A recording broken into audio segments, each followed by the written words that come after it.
அனைவருக்கும் வணக்கங்க. லக்கணத்தில் வந்துங்க சனி செவ்வாய் போய் அமர்ந்திருந்தாலும், இல்லை ராசி கட்டத்தில் சந்திரன் அமர்ந்த இடத்துல சனி செவ்வாய் அமர்ந்திருந்தாலும், இல்லை பார்த்தாலும் பார்வைப்பட்டாலும் அவங்களுக்கு 30 வயதுக்கு மேலே தாங்க திருமணமே நடக்குங்க. இல்லை திருமணமே நடக்காமல் கூட போகலாங்க. திருமணமே கூடங்க நடக்காமல் கூட போகலாம். ஆனால் 30 வயதுக்கு மேலே தாங்க ஆகும். சனி செவ்வாய் போய் லக்கணத்துலேயோ ராசிலேயோ போய் சேரக்கூடாது, பார்வை படக்கூடாதுங்க.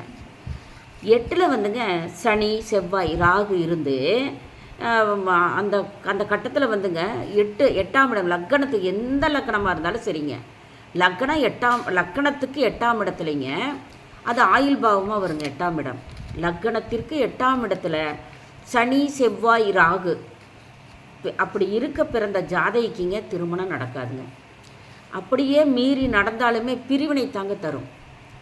அப்போ நம்ம பிள்ளை கல்யாணம் பண்ணாமே வச்சுக்கலாங்க. 8ஆம் இடத்துல லக்கணத்திலிருந்து 8ஆம் இடத்துல அது ஆயுள் பாவகத்தில் சனி செவ்வாய் ராகு 3மே கூடியிருந்த பிறந்த ஜாதகிக்கு திருமணமே நடக்காதுங்க. நடந்தாலுமே மீறி நடந்தாலுமே கடவுள் அருள்கிறத நடந்தாலுமே பிரிவினை தான் தருங்க. இது வந்துங்க ஜோதிட விதிகளுக்குள்ள முக்கியமான விதிங்க. நன்றி, சுபங்க.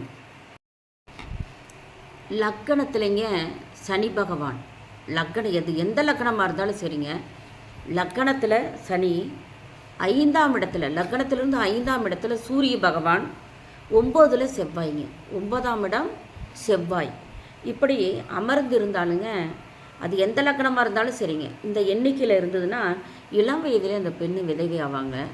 அதுக்கு வந்துங்க கண்டிப்பாக பரிகாரம் செஞ்சுக்கோங்க. இது ஜோதிட விதிங்க. இது ஒரு சில பெற்றோர்கள் வந்து இந்த விதிகளை வந்து பொய்ன்னு நினச்சிக்கிறாங்க. இந்த விதிப்படி அமைஞ்சிருந்தால் தயவு செய்து பரிகாரம் செஞ்சுட்டு அந்த பொண்ணுக்கு திருமணம் செய்யுங்க.